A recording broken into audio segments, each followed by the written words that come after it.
Штип го познавам во душа. На моите предизборни митинзи реков, ќе ги почитувам и селските средини, но и градот.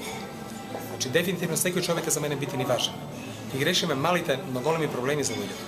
Луѓето имаат одредени проблеми кои се покрај нив, пред нивните очи, на нивните дворови, куќи, во нивната населба. А потоа ќе почнеме сите оние големи проекти и каде Штип после Скопје ќе го направиме најубав град за живење во државата. Дори мислам дека Штип ќе биде и побав за живење од Скопје затоа што еден град со 50 до 60 000 жители е идеално место за живење. Штипјани ќе се гордеат со сопствениот град, а моја цел е да ги вратам на смевките на Штипјани, ако можам да ги подмладам. Сакам Штипјани на 80 години да ми личат како на 50 години. Со мене заедно, со моето знаење од фармацијата и оно што го работам за нив, во тоа ќе успеам и ќе градиме многу станови бидејќи знам дека уште сега дека многу од другите градови од Македонија ќе доаѓаат во Штип и да работат, но и да уживаат во се она што ние ќе го сработиме во наредниот период.